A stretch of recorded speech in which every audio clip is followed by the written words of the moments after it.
Well, a lot of people are calling it modern slavery. Does that feel I right? was just about to say that's slavery. That's slavery. You took away the whips, but you put the paperwork. Took away the masters and you put them in uniform. Same difference. Same difference. It kind of appears that there is a coordinated system in order to protect the labor that's created by the prison system. Walk into a McDonald's in Alabama, and the worker flipping your McDouble could be an incarcerated person. It's a sad situation of where they getting rich off us.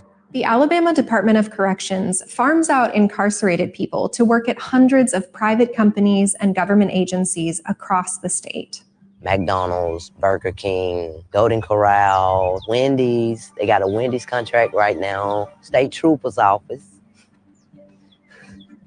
They'll send everybody everywhere. They'll send you everywhere. Yes, the parole office. And even though ADOC trusts these incarcerated people to leave prison every day and work alongside the general public, many of them are still denied the chance at real freedom.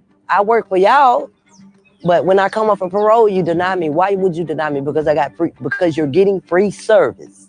This is a story about corporations and the state of Alabama exploiting prison labor and the coercive policies they use to keep its citizens trapped in servitude. It doesn't work.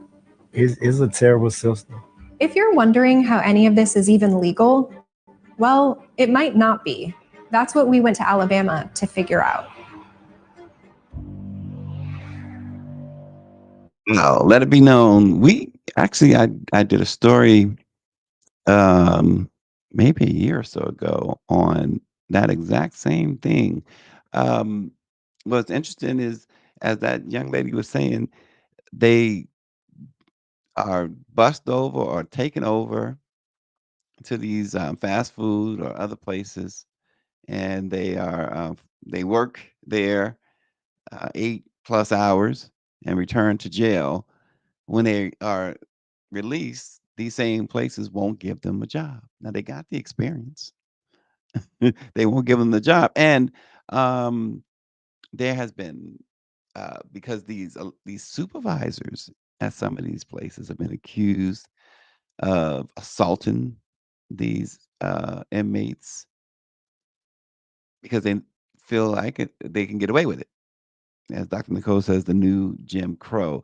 Power 96 says, it is Alabama, and never forget the governor of Alabama, Kay Ivey, dressed up in blackface while she was a student at Auburn. This is what they want. This is what we've been talking about. This is what MAGA folks. People say, what does this have to do with MAGA? It has everything to do with MAGA. Kay Ivey is MAGA. She's MAGA on steroids. She's MAGA before MAGA. But this is what they want. This is what Project 2025 Act 47 or what Agenda 47 and all that is all about. And they take away the jobs, they've taken away the education. What does that equal? You have no money. You have the housing is gone. The education is gone. That equals enslavement. Mike V says we should compile a list of businesses that engage in this practice and boycott and divest from them immediately. Dr. Nicole says there was a book and a PBS documentary about this practice, this and worse. Exactly. Exactly. It makes no sense that any government would allow this to go on. But KIV is the governor. And yep, I was going to say the same thing. Power 96 Mississippi does the same thing. They make inmates pay off their restitution by working at fast food restaurants. And I'm going to say it again. And we got papers in Alabama. We got newspapers in Mississippi. Love the Mississippi Link. Love the Jackson Advocate. Would never live in those states. I don't even want to visit. I visited Alabama once. I had an aunt and cousins who lived in Alabama, but I didn't visit at that time. Later on, traveled to Alabama near I think it was near Mobile, and went there one time. Won't even go into why I went there, but I went there one time, and all the time I'm thinking, what in the world am I doing? What am I doing in Alabama?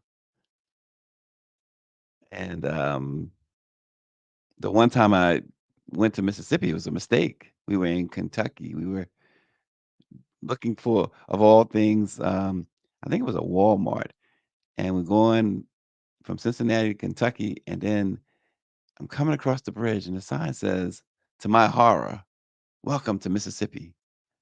I said, oh my gosh, what am I doing here? And it was daylight. It was daylight. So I rushed to get in and out. I was out in a jiffy, as they say.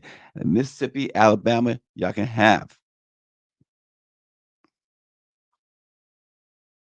But everywhere else is getting that way too, right? Just about everywhere else. So certainly Florida. Florida is not uh one of those places that you want to really go. In my view, the NAACP issued a travel advisory. They have not taken away or taken or whatever. Remove the travel advisory. Power 96 says Louisiana ain't no better. Yeah, Mike B. He says, wasn't it Charles Blow that said that black folks should move back down south? I wonder why. Ain't no way. Ain't no way. And it's interesting. It's always been interesting to me, this whole migration stuff, because I still have cousins who live in the South who swear by the South, in South Carolina, to be specific. They ain't going nowhere. My thing is, the slaves escaped to the North. Folks left the South to the North. It's a reason. It's a reason for it. Hasn't changed. Today, this morning, we had several things on the docket. Because every day seems like I say docket because that's like a court terminology, right? Every day seems like phew, you're under some sort of prosecution. But a federal judge has ruled that the twice impeached, 34 times convicted felon and former President Donald Trump and his campaign must pause on using the song Hold On, I'm Coming. We're going to talk about that this morning, a big victory for Isaac Hayes III. Um, prosecutors say there's no reason to delay the sentencing in Trump's hush money case. Sentencing is scheduled for September 18th. We're going to talk about that. Not that we expect him to be remanded. That's not going to happen. Uh, 3 gun shops that sold nearly 3 dozen firearms to a man who trafficked the weapons in and around the nation's capital are facing a new lawsuit filed jointly by attorneys general from Maryland and D.C. An 11-year old charged with a double murder in Louisiana. I mean, just gotta get these guns off the streets and out of the hands of folks, period. Oh my gosh. We're gonna talk about that this morning. Austin says, good morning, Aunt Pam. Please give my brother Stacy my regard. What? He's amazing. Why you gotta start with good morning? Aunt Pam is in a different state. The folks who stole $97 million in welfare money, yep, Power 96 says they should be working in those same fast food restaurants. They need to pay back the money.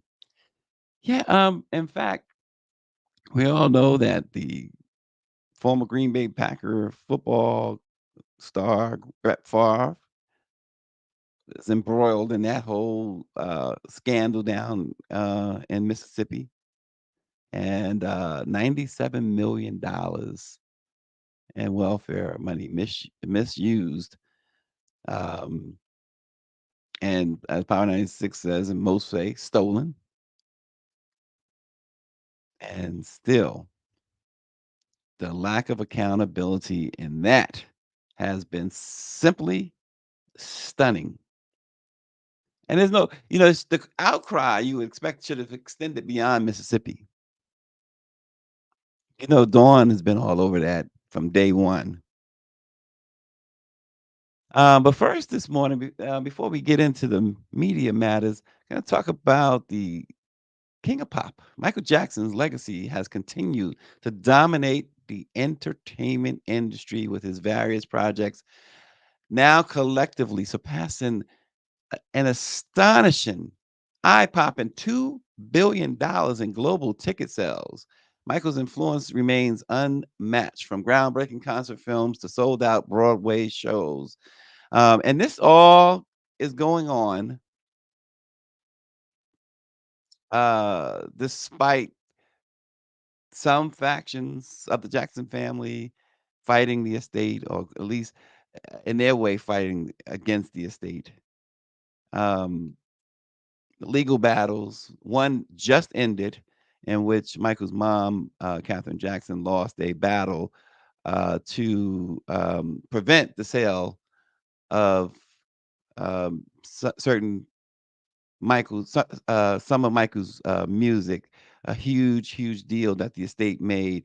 Um, in 2022, Michael signed a will that left nearly all of his assets to his children through a trust, while granting his mother a small interest during her lifetime. The will endowed his executives, John Branca and John McClain, with broad powers to manage the estate, including the authority to sell its assets. This provision has proven to be absolutely pivotal. It has enabled John Branca and John McClain to rescue the estate from near financial collapse. When Michael died, he was an estimated $500 million in debt. $500 million. That's a small country right there. So, in other words, as we say, good morning to Memphis jokes. In other words, um, he was broke, and comes in steps John Branca, who is certainly one of those uh, preeminent figures, towering figures, if you will, in the entertainment law world. He has been absolutely central to this remarkable financial revival of Michael Jackson's estate. He John Branca has often been described as a rock star among lawyers. He um, has represented the Rolling Stones, Aerosmith, Dr. Dre, the Eagles, so many others.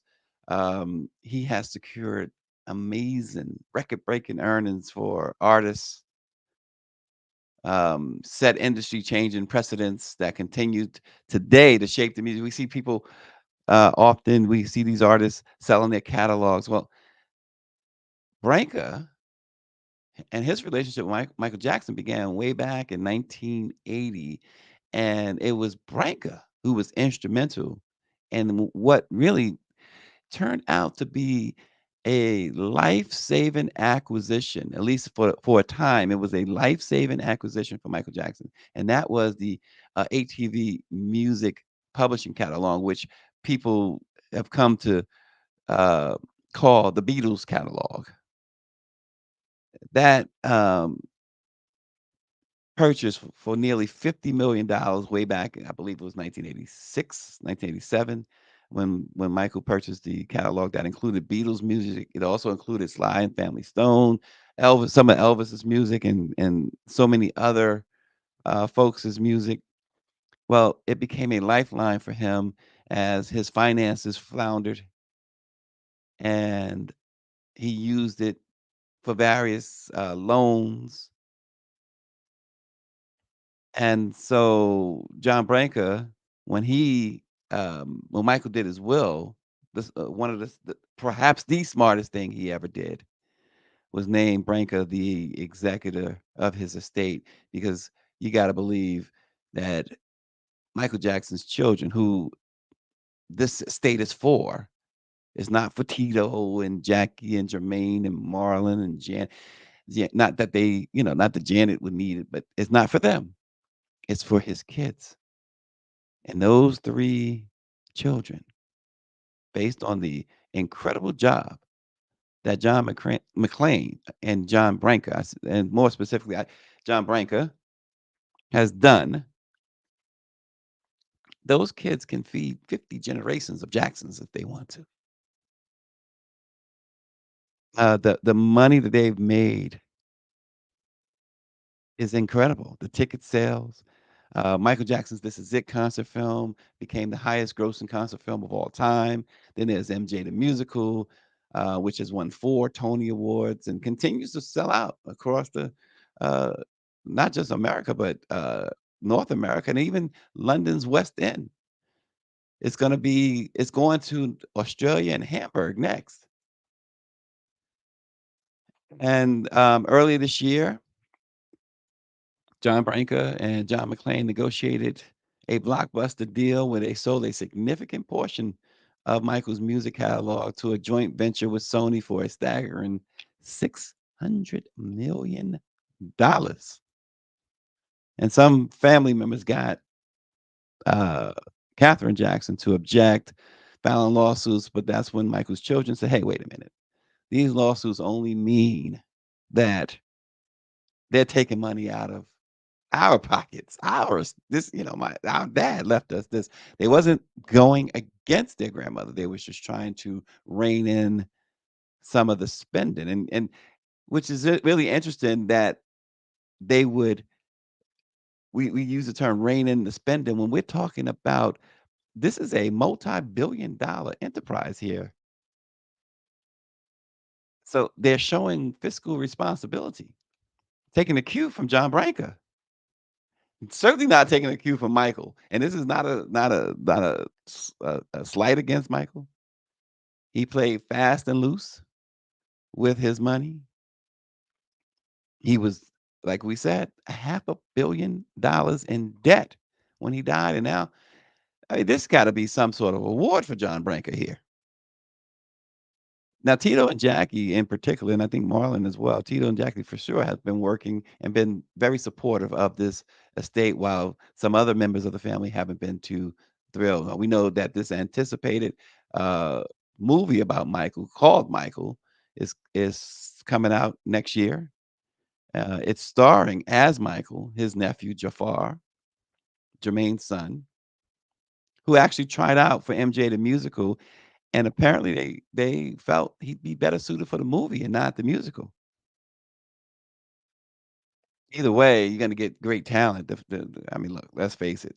That family is, you will never see a more talented group of people from top to bottom, except LaToya. How did it skip LaToya? How did all the talent skip LaToya?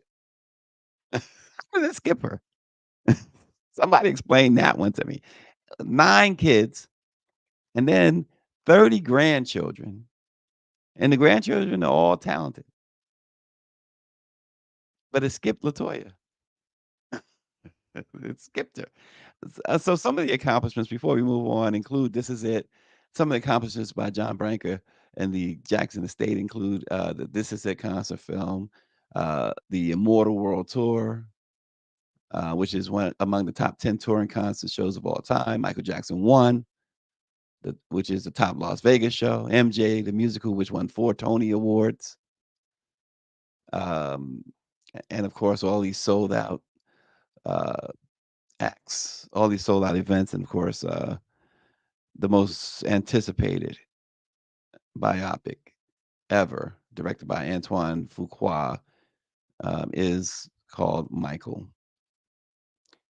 Austin says talent recognizes no talent.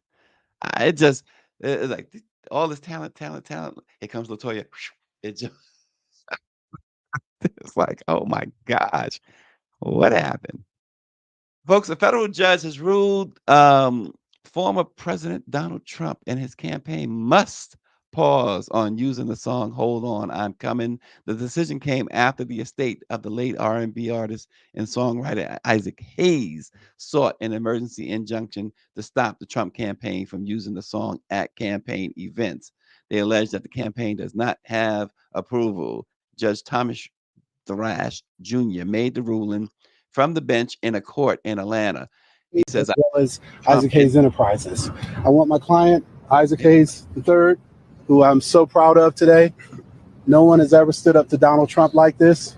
My co-counsels, Reginald Green, and Mr. Griggs, we've stood with this man, and he and his family stood up to Donald Trump today, and I'm very proud of him. Very proud of you. Thank you. Appreciate it. We are very grateful and happy for the decision by Judge Thrash. Donald Trump has been barred from ever playing the music of Isaac Hayes. My name is James L. Walker Jr.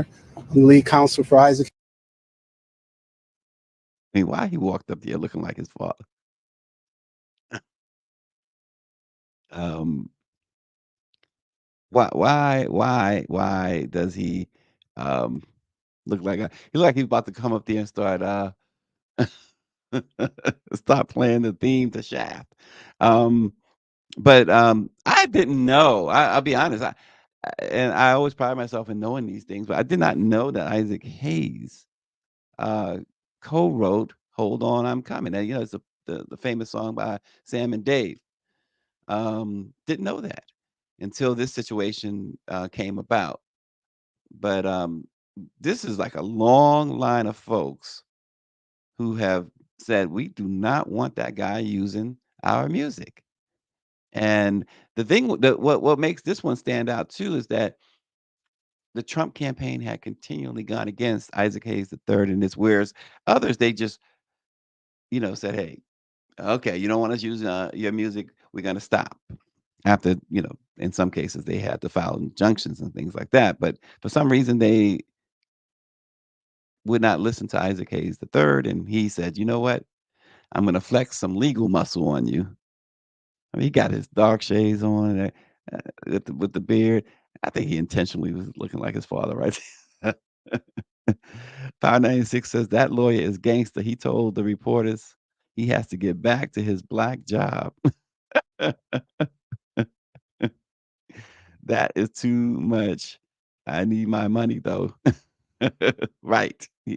So pay up. You got to make Trump pay. There's no reason to delay the sentencing in Donald Trump's criminal hush money case as he tries to move the case from state court to federal court. According to the Manhattan District Attorney's Office, they wrote a letter to the judge overseeing the case saying, listen, let's go forward with this sentence. The sentencing is scheduled for look at the scowl on this guy. The sentencing is scheduled for September the 18th. So essentially, um, it's a week uh, after the debate that Trump is scheduled to appear in a Manhattan courthouse where a judge is scheduled to hand down a sentence. Now, that it's still a belief that it's going to be delayed simply because of the Supreme Court's immunity ruling, um, which have kind of thrown things in a little bit of a disarray. But as of right this moment, Trump is scheduled to be in court on September 18th to hear his sentence for the 34 felony convictions related to him making these hush money payments, among other things, to adult film actress Stormy Daniels, whom he was found to, though he disputes, was found to have had an affair with while his wife was pregnant. Um, the former president asked the judge overseeing the case, Juan Marchand, the guy who he has lambasted, and he's asked Judge Juan, to postpone the sentencing until after the November election. Everything he wanted, all the court, every time they filed anything in court, they wanted it pushed off until after the election. Of course, with the hopes that they will walk away with the presidency, um, and therefore all of these will go away. So we will see what happens in New York. Remember, Trump um, was found by a judge to have committed massive business fraud in New York. That was a civil situation. There's no jail time or anything for that, but the judge ordered him to pay almost $500 million back to the state of New York. Twice, too, he was found by a civil jury of committing sexual assault. That too was see, things go through my head, and I'm walking. I mean, I'm. There's this huge window in front of me, and foxes run by, and folks walk by with, and I'm seeing this individual who's probably 200 years old walking by with what appeared to be the miniest of mini skirts. I just had to mention that. I'm just sorry. But anyway, um, Trump, Trump said he he's going to appeal the conviction, but nonetheless, we'll see where it goes. He wants everything after the election, hoping that they'll walk away with the presidency in November. Um, Unreal. Biden, Joe Biden, you've been made a king by the Supreme Court. Just remember that. Power 96 says Trump talks all of that crap. I bet he will not ask the judge to send him to jail. Of course he's not. Right. At this point, see, the strategy has changed, I believe, Power 96. Because the strategy certainly before Trump kept daring them. This was like early this year and last year, daring them to put him in jail because this whole martyrdom complex. He thought it would only get him votes, and in fact, um, he probably at the time would have gotten a bounce in the polls because they had already poisoned the minds of folks. Because folks are gullible when, especially in this social media era, and they um, say, "Oh, it's a political prosecution," and because you have folks coming out that you would not have expected to say, "Yeah, it's a political prosecution. It's politically motivated." When what? The guy purportedly, allegedly defrauded New York out of a $500 million. He committed these financial crimes allegedly committed these financial crimes, which he was convicted of 34 times. So you don't have to say allegedly anymore. Um, he's, according to Congress, according to a task force in Congress, made up of Congress people, he sold secrets.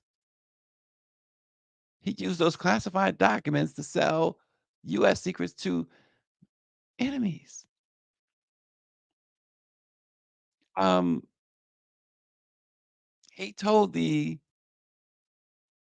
Secretary of State in Georgia to find him 11,000 some odd votes. I just don't understand. I never understood folks saying this was a political prosecution when it took forever for the DOJ to move. And right, Mike V says convicted by a jury of his peers. And the only thing that saved him from being convicted so far in Florida is the judge is his homegirl. And in Georgia, all of the shenanigans down there. I mean, when you got other folks in your camp, because remember down in Georgia, Fonnie Willis, the district attorney, that's a conspiracy. Those are conspiracy charges, RICO charges, and in which she's gotten plea deals from some folks involved in Trump's camp.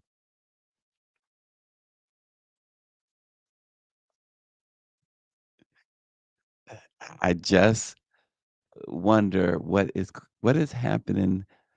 What has people allowed social media to do to them? Oh gosh. And speaking of what has gone on, I mean guns and more guns. 3 gun shop uh, that sold nearly 3 dozen firearms to a man who trafficked the weapons in and around Washington, D.C., are facing a new lawsuit jointly filed yesterday by attorneys general for Maryland and the nation's capital. At least 9 of those guns have now been found at crime scenes and or with people wanted on warrants for violent offenses.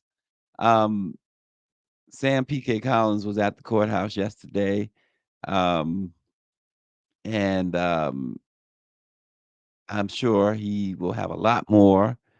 There's an initial story in the Washington Informer about this, but the D.C. Attorney General Brian Schwab said that many of the other weapons are still unaccounted for. He says our city is being flooded with illegal weapons. All 3 of these stores ignored, I'm sorry, the red flags.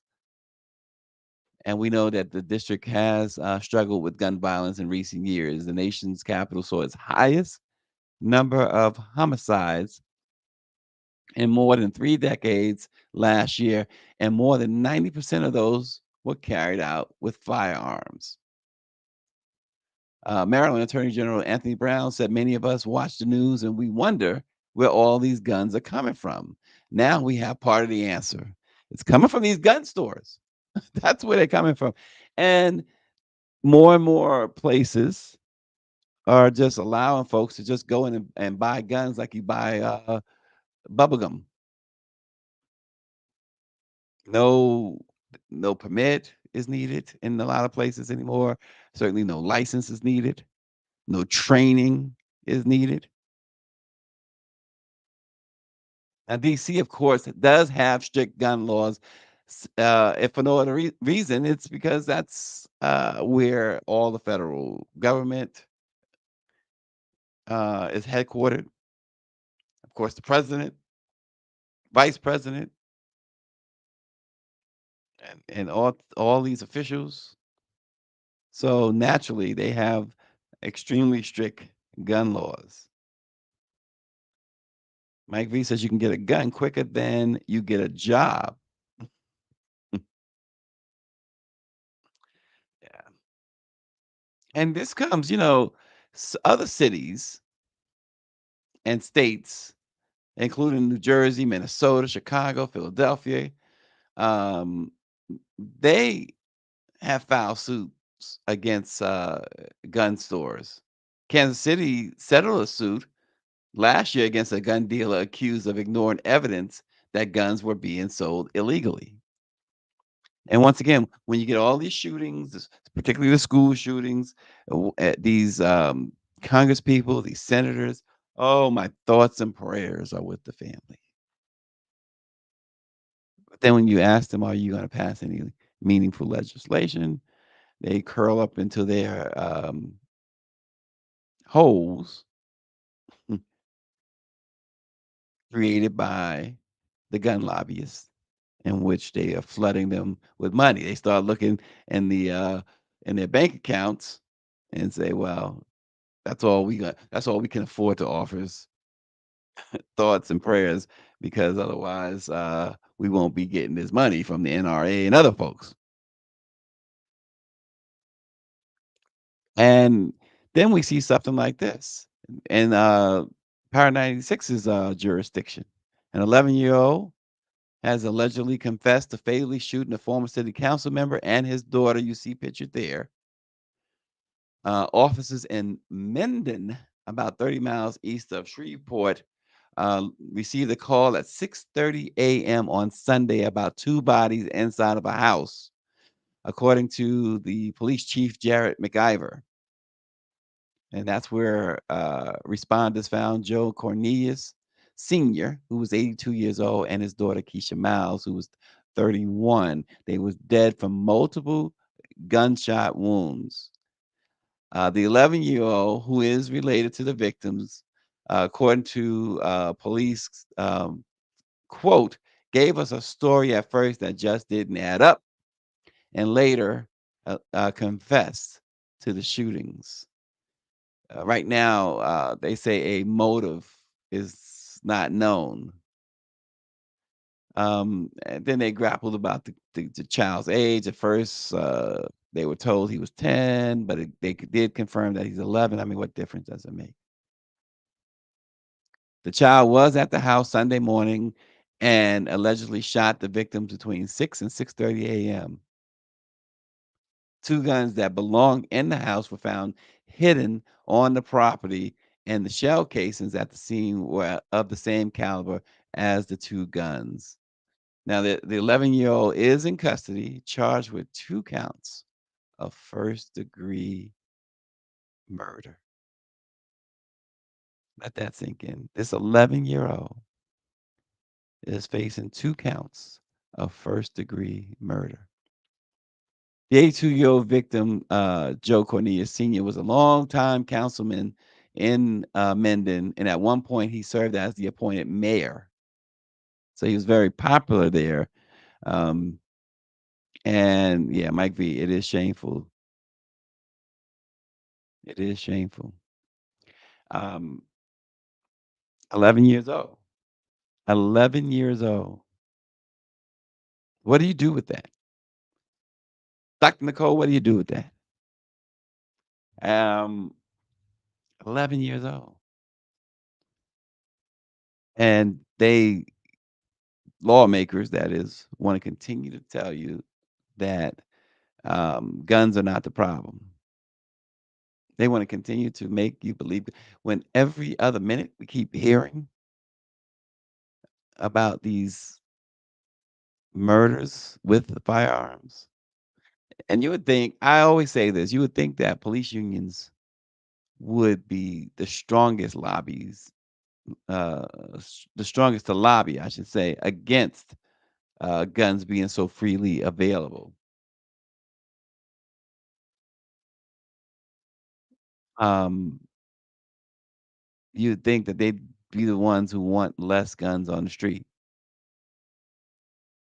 Mike V says that Vice President Harris spoke about gun violence prevention during her rally. And the thing is, like, um, it's up to Congress.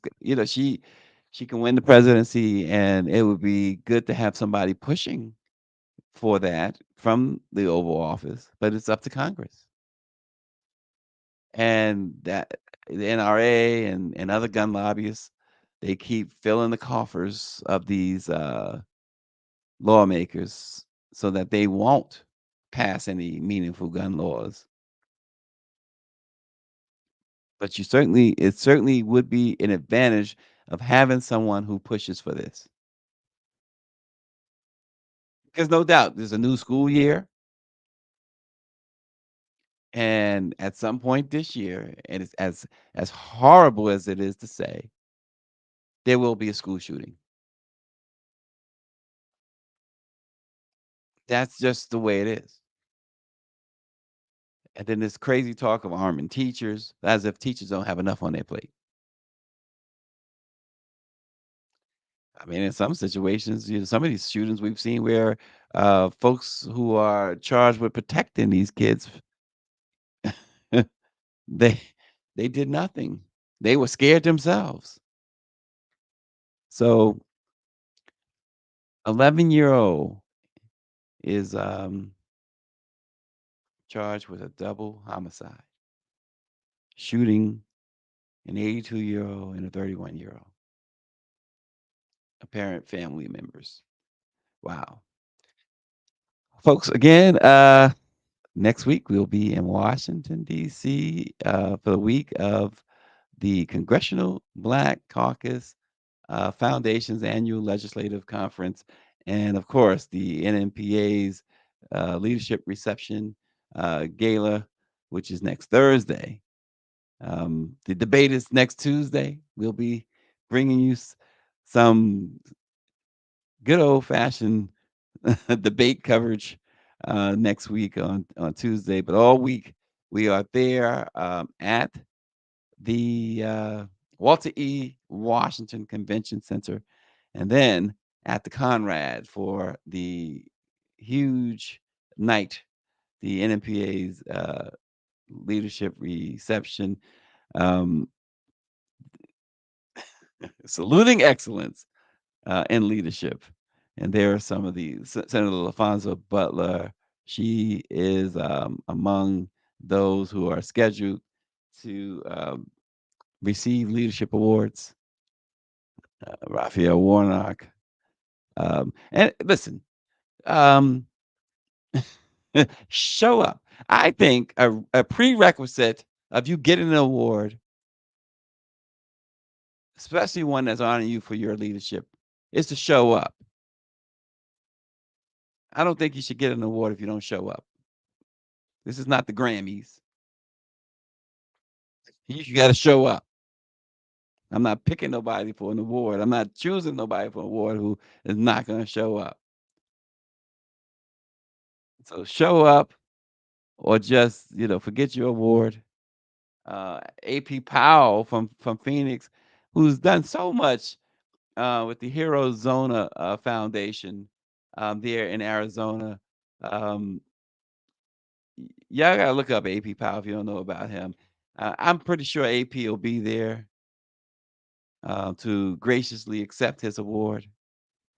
You should learn more about AP.